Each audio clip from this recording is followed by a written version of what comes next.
Kedah Darul Aman bukan sahaja terkenal dengan sawah padinya yang terbentang luas, malahan keunggulan seni bina tradisinya. Hari ini kita akan mengupas tentang kemegahan dan kesenian Rumah Tok Su.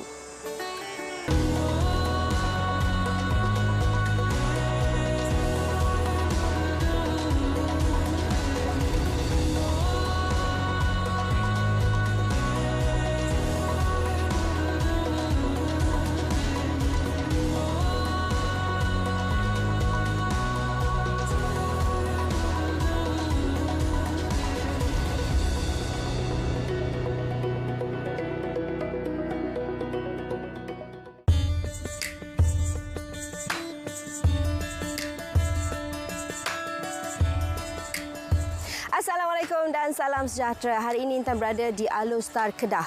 Rumah Prabung 5 merupakan reka bentuk rumah yang menjadi pilihan golongan bangsawan satu ketika dahulu. Antara yang menjadi pilihan dan yang masih utuh sehingga kini adalah Rumah Tok Su yang terletak di Perkampungan Warisan Alostar. Hari ini Intan akan meninjau dan mengupas tentang Rumah Tok Su bersama dengan pakar jemputan kita. Jadi jangan ke mana-mana, teruskan bersama Intan dalam mengenali seni bina tradisi kita. Sejarah Rumah Tok Su ni ianya berasal dari kampung Pematang Kerak Telunjuk, iaitu di Bandar Baru. Dan rumah ini berusia lebih daripada 100 tahun. Dan pemilik asal Rumah Tok Su ni adalah bernama Tuan Haji Mahmud. Dan selepas itu diwarisi kepada anaknya yang bernama Cik Piah binti Mahmud. Yang mana Cik Piah ni dipanggil Tok Su pada tahun 1997. Rumah ini telah dibawa ke sini hasil daripada ilham dan juga usaha oleh kerajaan negeri untuk kita nak menjaga dari segi keaslian dan juga warisan rumah ini agar dapat dilihat oleh generasi sampai sekarang lah. Di mana kepentingan rumah ini memang banyak dari segi sejarah dan juga peristiwa-peristiwa yang berlaku lah.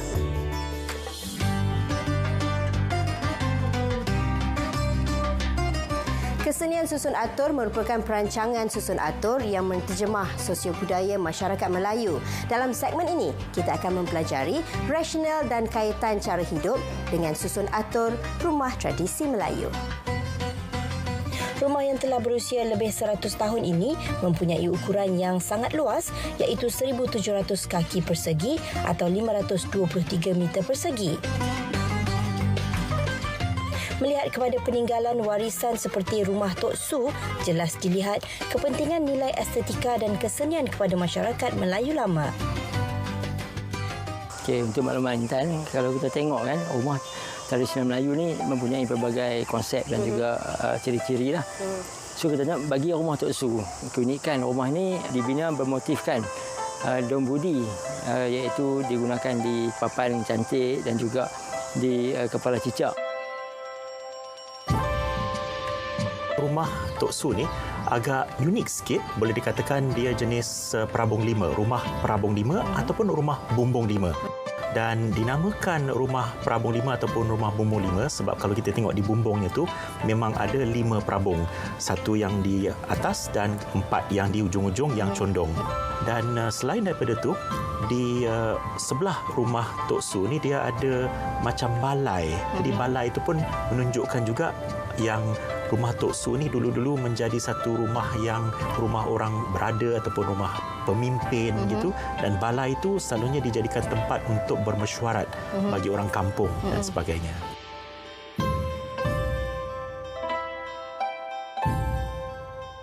Keunikan Rumah Tok Su ni dia terdiri pada 6 blok utama.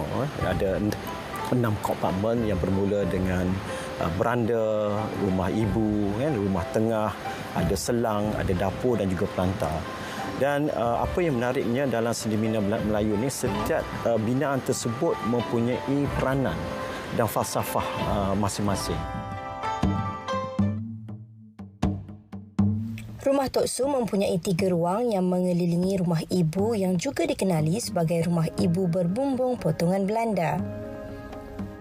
Bersesuaian dengan status pemiliknya, Rumah Tok Su dianggap sangat lengkap khususnya dengan ruang yang terdapat di rumah ini. Setiap ruang pastinya mempunyai fungsi yang tersendiri dan menepati keperluan dan kehendak pemilik asalnya. Selepas serambi tadi, apabila kita naik, kita akan berada di ruang ibu lah, ruang ibu. Di mana di ruang ibu ni tempat untuk tetamu yang datang berbual lah dengan tuan rumah lah.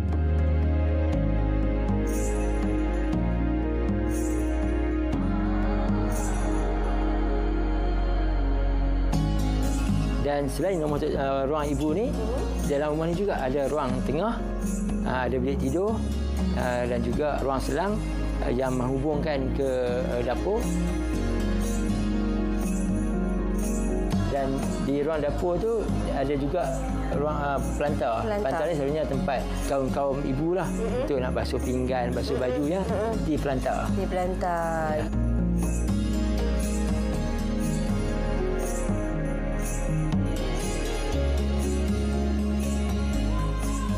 Keindahan ukiran yang sangat halus menyerlahkan lagi keindahan dan keunikan rumah Tok Su ini, sehinggakan ada yang beranggapan ia adalah antara rumah tradisi asal yang paling cantik dan terpelihara di negara ini.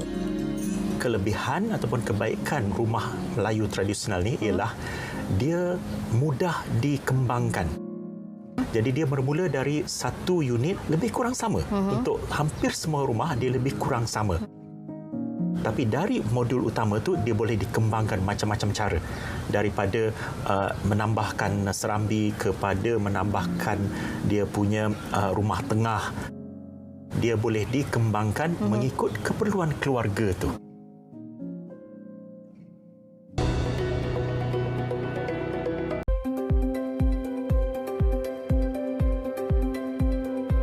Kesenian kaedah pembinaan lama adalah bagaimana sesebuah rumah itu didirikan menggunakan sumber-sumber yang ada. Rumah-rumah ini juga mempraktikkan kaedah pembinaan lama yang mana tidak menggunakan paku, melainkan pasak dan tanggam bagi mengukuhkan binaan mereka. Dalam segmen ini, kita akan menyaksikan bagaimana kehebatan seni pertukangan Melayu lama.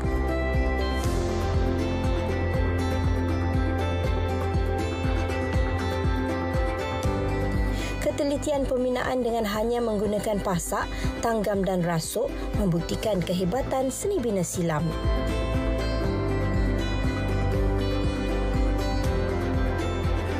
Secara umumnya, rumah Tok Su seperti juga rumah-rumah tradisional Melayu yang lain memang semuanya menggunakan bahan-bahan alam semula jadi ataupun bahan alami. Bezanya hanyalah jenis kayu. Contohnya spesies kayu yang dari zaman dulu dikira sebagai yang paling terbaik ataupun paling mahal lah ialah jenis cengal. Dan cengal itulah yang digunakan. Ini menunjukkan memang untuk orang yang lebih berada digunakan kayu yang lebih baik.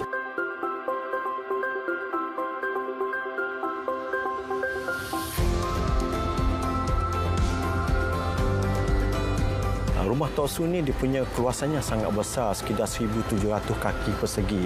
Ini bermaksud kalau binaan besar dia memerlukan tiang yang kuat. So kalau kita tengok struktur binaan rumah Tok Su, ia terdiri daripada 34 tiang yang menyokong kepada binaan tersebut kan, sebab dia ada 6 kompartmen yang besar kan? Dan dia ada rumah ibu, rumah tengah, lepas tu in between rumah dapur tu dia ada selang memisahkan bahagian dapur. Sekiranya berlaku kebakaran dia tidak merosakkan ataupun api pun tak akan merembak ke bahagian ruang utama kan. Dan dia ada pelantar, beranda dan juga anjung. Kita tengoklah betapa besarnya struktur. Kalau kita translasikan dalam rumah moden itu di macam banglo yang besar lah kan, dengan keluasan 1,700 kaki persegi. Kalau mengikut pengiraan pada zaman dahulu tu rumah tu dah cukup besar lah. Okay, kalau kita tengok dalam struktur di bawah tu ada yang kita panggil kolong untuk mereka menjalankan pelbagai aktiviti. Dan di setiap tiang tu diletakkan batu untuk memisahkan tanah dan juga struktur kayu tersebut.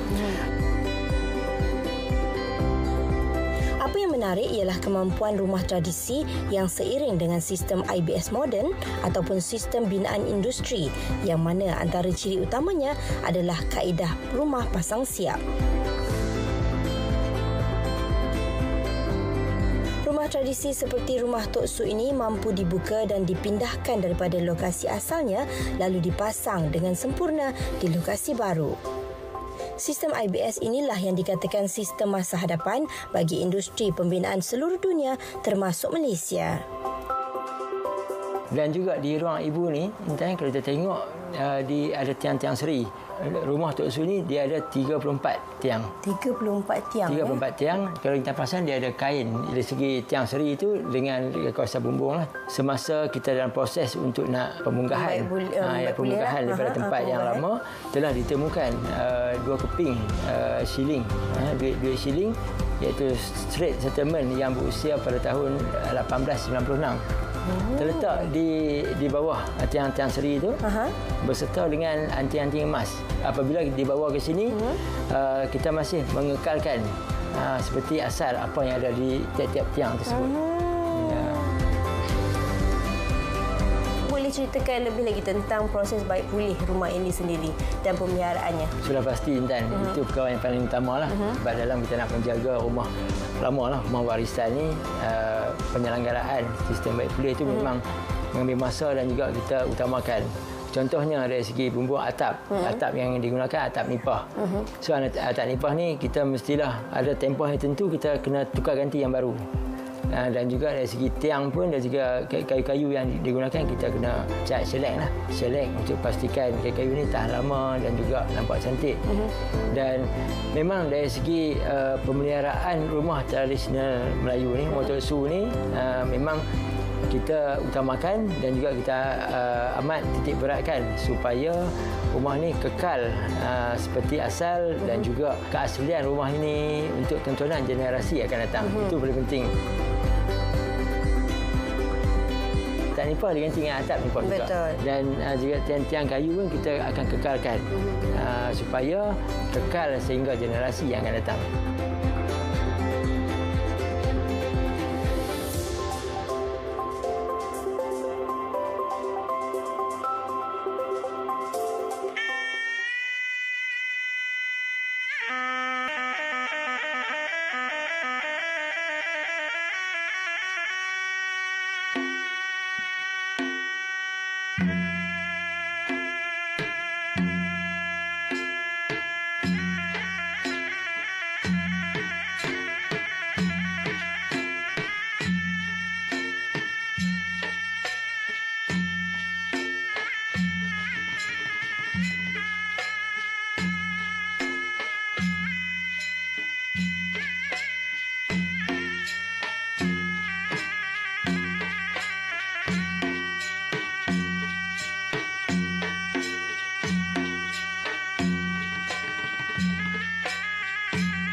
Pembinaan rumah tradisi dahulu mengambil kira pelbagai aspek, antaranya suasana setempat, iklim dan juga pelbagai elemen semula jadi bagi mengukuhkan binaan mereka.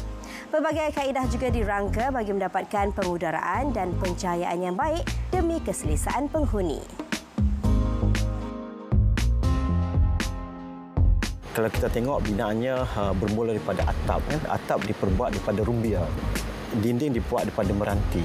Rumbia ni maksudnya daripada sumber semula jadi, memudahkan untuk proses pembaikian atau pembaik pulihan ataupun penggantian atap tersebut.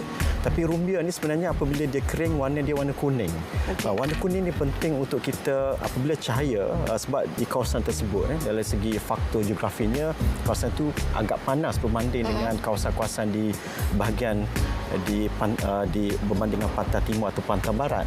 Okey, so cahaya yang yang berintensiti tinggi ni, yang panas ni, apabila dia kena pada atap rumbia, dia akan pantul ke atas. Pastinya dia tak serap masuk ke dalam rumah. Dan pada masa itu kita boleh mengekalkan suhu lah. Dalam reka bentuk rumah moden ini, bagaimana pendapat Prof sendiri? Yang mana boleh kita guna pakai untuk hari ini? Okey, kalau kita translasikan binaan lampau ataupun rumah Tok Su tu khususnya kepada rumah-rumah yang moden yang dibina pada zaman sekarang, kita tengok ada banyak elemen-elemen. Contohnya kekisi dikekalkan. Kekisi kalau kita tengok di rumah kita ada macam satu ruang udara yang boleh keluar daripada kediaman kita. Ini untuk mengelakkan sekiranya ada udara panas yang statik terkumpul di dalam rumah dan dia akan keluar melalui kekisi tersebut. Cuma berbezanya pada zaman dahulu ada banyak corak-corak motif daripada flora, fauna ataupun geometri bagi mempercantikkan struktur tersebut. Tapi pada zaman sekarang mungkin lubang-lubang diubah sesuai supaya membentuk satu bentuk lah ataupun satu kita panggil image bagi mempercantikkan rumah. Cuba intan perasan kita tengok di ruang ibu ni terdapat dari segi ukiran dan juga yang kita panggil jerjak yang cantik, juga bermotifkan yang sama tadi, daun-daun budi tadi. Tujuannya dibina dan juga struktur jerjak ni adalah untuk kita nak pastikan ruang pengudaraan tu keluar masuk dan juga untuk kita nak bagi udara lah keselesaan lah kan untuk berada di ruang ibu ni lah. Sebab tu orang kata rumah orang dulu orang kampung ni berani, berani kan? Tak ada penghawa dingin tapi berani je sejuk, betul? Kan? Setiap pembinaan rumah tradisi mengambil kira pelbagai faktor yang mana antaranya ialah gaya hidup, cuaca dan muka bumi. Rumah berpanggung seperti rumah Tok Su sememangnya dibina mengikut keadaan muka bumi lokasi asal selain mengambil kira faktor cuaca seperti banjir dan sebagainya, selain mengambil kira laluan angin dan kedudukan matahari. Pembinaan berpanggung ini juga membolehkan penghuni menjadikan kawasan bawah rumah untuk aktiviti kemasyarakatan selain aktiviti lain seperti ternakan, ruang istirahat dan sebagainya. Begitu juga dengan dinding. Dinding itu diperbuat daripada bahan penebat untuk mengelakkan serapan cahaya ataupun cahaya ini dia membawa kepanasan.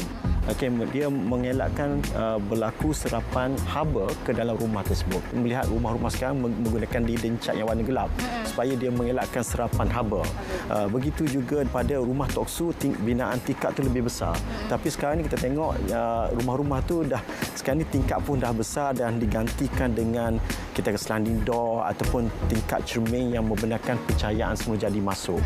Kalau kita tengok rumah moden di kampung pun mereka juga mengadaptasikan rumah-rumah lampau. Contohnya atap ataupun zinc digantikan dengan suatu bahan yang lux sinar yang membolehkan cahaya menyerap masuk lah. Maksudnya cahaya terpancar masuk ke dalam rumah untuk pencahayaan semula jadi. So mengelakkan elektrik yang berlebihan lah khususnya pada waktu siang hari. Begitu juga dengan kita tengok penggunaan atap. Sekarang ni pun atap genting. So warna pun disapukan dengan warna yang seolah-olah warna orange, kuning. Sebenarnya warna tu perlu warna yang terang dan bersinar bagi memantulkan kembali cahaya. Mengelakkan dia terperangkap di dalam rumah. Begitu juga rumah tersebut dipanjangkan lebih supaya dia mengelakkan kilauan daripada matahari dan juga apabila hujan lebat dia mengelakkan berlaku tempias masuk ke dalam rumah. Kita tengok uniknya rumah Melayu walaupun hujan lebat, panas terik, tingkap sentiasa terbuka. Disebabkan binaan tersebut mempunyai keunikannya yang tersendiri. Kalau kita pergi ke rumah Tok Su, kita tengok di lantai itu sendiri dia ada liang-liang udara supaya untuk memudahkan kerja-kerja pembersihan. Di bahagian dapur pun disediakan juga liang-liang udara ataupun kita panggil saluran kecil untuk sekiranya sisa makanan, so mereka terus buang daripada melalui saluran tersebut, dan di bawah ni akan adalah ternakan-ternakan mereka yang akan ambil makanan tersebutlah. So dia ni mengelakkan daripada pembaziran. Okey.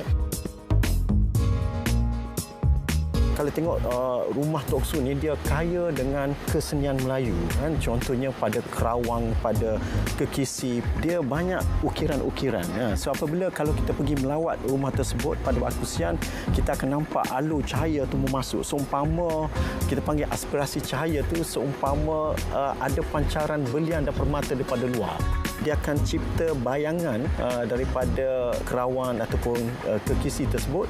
Bayang tersebut akan terletak pada dinding dan dia memberi satu corak yang cantik, estetika seni bina Melayu pada rumah tersebut. Okey. Konsepnya sama, ideanya sama, cuma mekanismenya berbeza.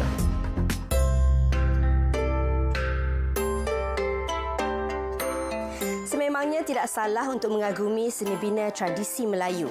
Malahan tidak keterlaluan untuk mengatakan bahawa kepakaran dan teknologi seni bina lama amat mengagumkan dan mampu merentas zaman.